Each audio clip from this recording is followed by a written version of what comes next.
From the outside, Mr. Khan, it looks as though ایسا لگ رہا ہے کہ قانون کا شکنجا آپ کے گرد تنگ کیا جا رہا ہے. کیا واقعی ایسا ہی ہے؟ Does it feel that way to you? Yes, Stephen, it's been like that for a while. جی ہاں اسٹیفن، جب سے مجھے اقتدار سے ہٹایا گیا تقریباً 14 سے 15 ماہ پہلے تو اسٹیبلشمنٹ سمجھتی تھی کہ پارٹی ختم ہو جائے گی، اور عموماً ایسا ہوتا بھی ہے کہ جب آپ اقتدار میں نہیں رہتے تو آپ کی مقبولیت کم ہو جاتی ہے. لیکن اس کے بالکل برعکس پارٹی کی مقبولیت پہلے سے بھی زیادہ بڑھ گئی، اور یہ پاکستان میں بہت غیر معمولی بات تھی. جب ضمنی انتخابات ہوئے تو میری جماعت نے 37 میں سے 30 ضمنی انتخابات میں کامیابی حاصل کی، باوجود اس کے کہ اسٹیبلشمنٹ حکومت میں موجود جماعتوں کی پشت پناہی کر رہی تھی. تو جب یہ مجھے گیم سے ناک آؤٹ کرنے میں ناکام ہو گئے تو مجھ پر 2 بار قاتلانہ حملے بھی ہوئے، اور اس کے علاوہ اب تک مجھ پر کیے گئے مقدمات کی تعداد 200 کے قریب ہو گئی ہے، اور میں ڈبل سینچری بنانے کے قریب ہوں. اور یہ تمام کوششیں اس لیے ہیں کہ یہ مجھے جیل میں ڈال سکیں یا مجھے نااہل کروا سکیں یا میرے خلاف یہ دونوں کام کر سکیں. And the whole attempt is to either imprison me or disqualify me, or both. Yeah, you talk about being knocked out of the game. آپ گیم سے باہر کیے جانے کی بات کر رہے ہیں، اور آپ کے خلاف تقریباً 200 کیسز ہیں، جن میں سے ایک آفیشل گفٹس کے غلط استعمال، اس کے علاوہ توہین الیکشن کمیشن کا کیس، اس کے علاوہ بغاوت، بلاسفیمی، اور یہاں تک کہ ایک قتل کے مقدمے میں بھی آپ نامزد ہیں. But then there are others which include, as I understand it, sedition, blasphemy, and one case which even alleges you were involved. تو یہ بہت پیچیدہ اور مشکل صورتحال ہے، اور اگر دیکھا جائے تو آپ کے پاس تو کسی اور چیز کا وقت بھی نہیں. You don't have time for anything else. Well, you forgot to mention there are about 60 or 70. آپ یہ بتانا بھول گئے کہ میرے اوپر تقریباً 60 سے 70 دہشت گردی کے مقدمات بھی ہیں. میرا تمام وقت ایک عدالت سے دوسری عدالت کے چکر کاٹنے میں گزر جاتا ہے. 2 مہینے کے دوران میں نے 335 عدالتی پیشیاں بھگتی ہیں، اور میری قانونی ٹیم بھی ایک کے بعد ایک کیس میں میرے دفاع میں مصروف رہتی ہیں. لیکن بات یہ ہے کہ یہ تمام بوگس اور جعلی کیسز ہیں، اور ان میں سے کچھ نہیں نکلنا. اور اب یہ فوجی عدالتوں کی تیاری کر چکے ہیں، اور اب یہ معاملہ سپریم کورٹ میں ہے کہ وہ فوجی عدالتوں کے لیے اجازت دیتی ہے کہ نہیں، اور ان فوجی عدالتوں کے قیام کا مقصد ہی مجھے سزا دلوانا ہے. And the objective of the military court is that there I certainly will be sentenced. Would you accept that? کیا آپ یہ قبول کریں گے کہ آپ نے ماضی قریب میں کئی سنگین غلطیاں کی ہیں؟ شاید ان میں سے سب سے سنگین غلطی پچھلے سال آپ کے اقتدار سے بے دخل ہونے کے بعد ایک خاص ماحول کو بڑھاوا دینا تھا. وہ ماحول جس میں آپ نے فوج کے خلاف دشمنی کی حوصلہ افزائی کی، In which you encouraged hostility. اور جب آپ کو اس سال مئی میں گرفتار کیا گیا تو آپ کے حامیوں نے فوری طور پر پرتشدد مظاہرے کیے اور سڑکوں پر نکل کر فوجی اہداف اور ایک سینئر جنرل کے گھر کو نشانہ بنایا. Took to the streets in violent protest, which included violence directed against military targets, including کیا وہ آپ کے لوگ نہیں تھے جو آپ کی بیان بازی کے نتیجے میں ایسا کر رہے تھے؟ people responding to your rhetoric. Well, Stephen, let me just answer this one by one. Number one. ٹھیک ہے اسٹیفن، مجھے صرف ایک ایک کر کے جواب دینے دیں. نمبر 1، میرے 27 برس کی سیاست میں کیا میں نے کبھی کسی کو تشدد کرنے کو کہا ہے؟ کبھی نہیں. ہمارے تمام احتجاج آئین کے اندر رہتے ہوئے پرامن رہے ہیں. احتجاج کی اجازت تو ہمیں آئین نے دی ہے. جب ہمیں کوئی ناانصافی محسوس ہوتی ہے تو احتجاج کرنا ہمارا حق ہے، اور وہ ہم نے کیا ہے. ہم نے 126 دن کا اب تک کا سب سے طویل احتجاج کیا، اور ایک بھی تشدد کا واقعہ سامنے نہیں آیا. تمام پرامن احتجاج تھے. ہم احتجاج کرتے تھے اور واپس چلے جاتے تھے. تو یہی بات ہے جو عدالتوں کے 2 فیصلوں نے اب بھی ثابت کی ہے کہ ہم اس میں ملوث نہیں تھے. ہم سمجھتے ہیں کہ ان پرتشدد کارروائیوں کی آزادانہ تحقیقات ہونی چاہیے ان 4 مقامات پر جہاں پر آگ لگانے کے واقعات ہوئے. None of us were involved in any of violence. We believe that there should be independent investigation into the 4 places where the violence took place. But hang And on, instead did they you put- not think for a moment, knowing क्या आपने एक लम्हे के लिए भी ये नहीं सोचा कि आपने इस तमाम अरसे में गैर जिम्मेदारी का मुजाहरा किया और इस दौरान फौज पर कठपुतली हुकूमत को लाने, हुकूमत को गिराने, बगावत का आगाज करने, पाकिस्तान पर कब्जा करने और जमहूरियत को मुकम्मल तौर पर कमजोर करने के इल्जामात आयद किए? क्या आपको ये नहीं लगता कि इन सब से मुश्किलात पैदा हुई? undermining its democracy, did you not for a moment think that that might lead to trouble? So, Stephen, what you're saying is that I should not tell what was the truth? तो Stephen, आप जो कह रहे हैं वो ये है कि मुझे ये नहीं बताना चाहिए था कि सच क्या था। सब जानते हैं कि पाकिस्तान में क्या हुआ। मौजूदा वजीर दिफा जो उस वक्त ऑपोजिशन में थे ने कहा था कि 2020 में जब मेरी हुकूमत को सिर्फ 6 माह हुए थे, उस वक्त के आर्मी चीफ ने उन्हें दो टोक अल्फाज में कहा था कि वो मेरी हुकूमत से जान छुड़ाना चाहते हैं, और ये कोविड-19 के बायस 2 साल तक नहीं हो सका था, और यही वजह थी कि वो उस वक्त हमारी हुकूमत नहीं हटा सके। और ये बात मौजूदा वजीर दिफा ने की है। 19, which is why he held back. That's the only reason he didn't remove our government. Now, this is मुल्क में किसी को भी शक नहीं है कि साबिक आर्मी चीफ ने मेरी हुकूमत हटाई, बल्कि वजीर दिफा ने तो बढ़ चढ़ कर ये भी कहा कि उन्हें ये कहा गया था कि इमरान खान पाकिस्तान के लिए खतरा है, इसलिए हटा दिया गया। यही सच है। he thought Imran Khan was dangerous for Pakistan. That's why he removed me. So this is just a fact. Well, no one. I talked about a gu- karma. Yeah, I talked about karma before. The truth is, you rode. मैंने पहले कारमा के बारे में बात की थी। सच तो यह है कि आप फौजी हिमायत का सहारा लेकर इक्तदार में आए। 2018 के इंतखाब में आपने इस टाइगर पर खुद सवारी की थी। उस वक्त आप फौज के करीब थे। आपके इक्तदार के इब्तदाई बरस में इंटेलिजेंस सर्विसेज और फौज से आप करीब थे, और जब आपसे वो अलग हुए तब अचानक आपने फैसला किया कि आप सियासत में फौजी मुदाखलत नहीं चाहते।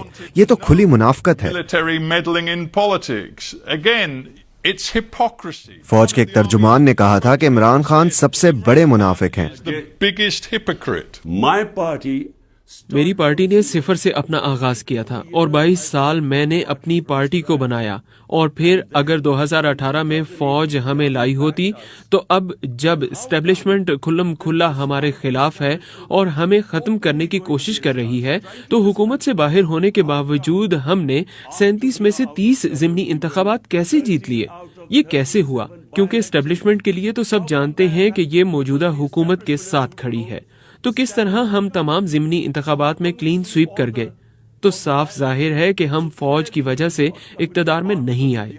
जहां आप दुरुस्त हैं वो ये है कि फौज ने 2018 में मेरी मुखालफत नहीं की थी, लेकिन 2013 में फौजी एस्टेब्लिशमेंट ने नवाज शरीफ की पुश्तपनाही की, उन्हें इक्तदार में लाए। इसलिए हमने 126 दिन तक एहतजाज किया, क्योंकि हम चाहते थे कि इंतखाबात की तहकीकात हों, क्योंकि हम जानते थे कि इंतखाबात में धांधली हुई है। लेकिन इसके बरअक्स जब 2018 में हम इक्तदार में आए तो हमने खुद ऑपोजिशन से कहा कि आप हल्के खोल लें, क्योंकि हमें मालूम था कि हम शफाफ तरीके से जीत गए हैं। Isn't the truth, though, that you believed after you lost? लेकिन क्या ये सच नहीं है कि 2022 में अदम एतमाद की तहरीक में शिकस्त के बाद आपका मानना यह था कि आप अवामी ताकत का इस्तेमाल करके आर्मी को अपने साथ शामिल होने पर मजबूर कर लेंगे?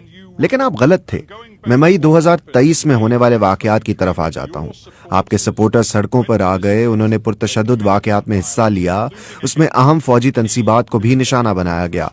आपने बुनियादी तौर पर रेड लाइन क्रॉस की, एक ऐसी रेड लाइन जिसे क्रॉस करना आपकी पार्टी के हिमायती, हत्ता के साबिक दोस्त और हुकूमत में आपके साथी कहते हैं कि इसके कसूरवार आप हैं।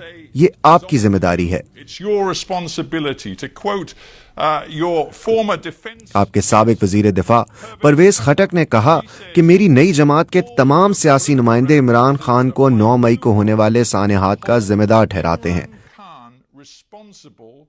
उन्होंने कहा कि इमरान खान रियासत मुखालिफ एजेंडे को अवाम ने और उनकी पार्टी के साबिक रहनुमाओं ने रद्द किया है। Has been rejected by the masses and his own party's former leadership. Now, Stephen, let me answer this question because it's very important. Stephen, मुझे इस सवाल का जवाब देने दें, क्योंकि ये बहुत अहम है। 9 मई को क्या हुआ? 9 मई को मैं इस्लामाबाद हाई कोर्ट के अहाते में बैठा हुआ था। मैं मुतअद्दिद मुकदमात में जमानत पर था। मेरे ऊपर कोई केस नहीं था। मुझ पर पुलिस ने नहीं, कमांडोज ने हमला किया। इसके मनाजिर पूरी दुनिया में फैल गए। मुझ पर हमला हुआ और मेरे सिक्योरिटी गार्ड्स के साथ मारपीट हुई और मुझे वहां से अगवा कर लिया गया था, जिसे सुप्रीम कोर्ट ने गैर कानूनी और गैर आईनी करार दिया। तो आपका क्या ख्याल है कि मेरे सपोर्टर्स क्या करते? जब उन्होंने देखा कि मुझे कमांडोज उठाकर ले जा रहे हैं, क्या इस पर कोई एहतजाज नहीं होना था? याद करें, जब मुझे गोली लगी थी और मेरे 12 दीगर साथी जख्मी हुए थे और एक शख्स हलाक हुआ था, उसके बावजूद जलाओ घेराव नहीं हुआ था। पुरअमन मुजाहरे हुए थे। वो एहतजाजी मुजाहरे थे, लेकिन जलाओ गहराव के बगैर। अब ये एक बड़ा सवाल है कि जब वो देखते हैं कि पाकिस्तान की सबसे बड़ी पार्टी का रहनुमा अगवा हो गया है, तो उसका रद्द-ए-अमल आना था। अब बात ये है कि क्या हम वाकई जलाओ गहराव में मुलव्विस थे? जलाओ घेराव सिर्फ 4 इमारतों में हुआ। उन्होंने हमारे 10,000 कारकुनों को जेल में डाल दिया। स्टीफन, आपको ये सुनना चाहिए, ये बहुत अहम है। ये सब प्री प्लान था। पुलिस मुझे उठा सकती थी। उन्हें कमांडोज की क्या जरूरत थी कि वो मुझे उठाते और सबको मारते क्योंकि वो रद्द-ए-अमल चाहते थे? लेकिन रद्द-ए-अमल हमेशा की तरह पुरअमन ही था। Stephen, you've got to listen to this. This is very important. This was all pre-planned. The way the police could have picked me up. Why did they need commandos to pick me up and beat everyone up? Because they wanted a reaction. And there was, but the reaction was peaceful, as it's always been. I want to stop you, Imran Khan, because Imran Khan, मैं आपको यहाँ रोकना चाहता हूँ क्योंकि आप ये बात वाज़े कर चुके हैं कि आप 9 मई को होने वाले पुरतशद्दुद वाक़यात की जिम्मेदारी नहीं लेना चाहते। मैं ये समझ गया हूँ, लेकिन मैं हक़ाइक़ पर फोकस करना चाह रहा हूँ कि 9 मई की वजह से जो सख्त दबाव आपकी पार्टी पर डाला जा रहा है, सबसे सीनियर रहनुमाओं से लेकर जूनियर रहनुमाओं तक, जिसकी वजह से आपकी पार्टी अंदर से टूट फूट का शिकार हो गई है। आपके सबसे सीनियर साबिक साथी फवाद चौधरी, परवेज खटक, जहांगीर तरीन, इन सब ने पार्टी छोड़ दी है। कुछ ने नई सियासी जमातें बना ली हैं। आपकी जमात का जैसे अब वजूद ही नहीं रहा। was, frankly, no longer exists. If my party doesn't exist, why don't they announce elections? अगर मेरी पार्टी का वजूद नहीं है तो वो इलेक्शंस का ऐलान क्यों नहीं करते? वो इंतखाबात से क्यों भाग रहे हैं, जो आइन के मुताबिक है और सुप्रीम कोर्ट ने इसका हुक्म भी दिया था? पाकिस्तान का 60% हिस्सा पंजाब है। वो वहाँ के इलेक्शन से भाग गए। अब ये अक्टूबर में होने वाले इंतखाबात से भी भाग रहे हैं। अगर मेरी जमात खत्म हो गई है तो उनको घबराना नहीं चाहिए। मसला ये है कि जमात कायम है। उन्होंने हर किस्म के हरबे इस्तेमाल कर लिए हैं। उन्होंने 10,000 लोगों को जेल में डाल दिया है, जिनमें खवातीन भी शामिल हैं। ये इससे पहले कभी नहीं हुआ।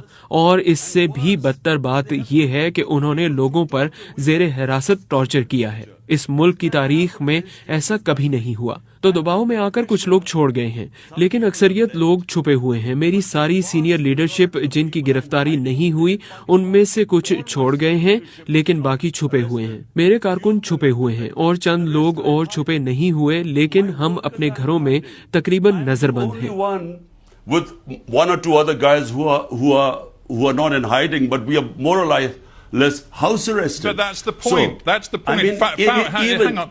यही नुक्ता है। हमारे पास ज्यादा वक्त नहीं है।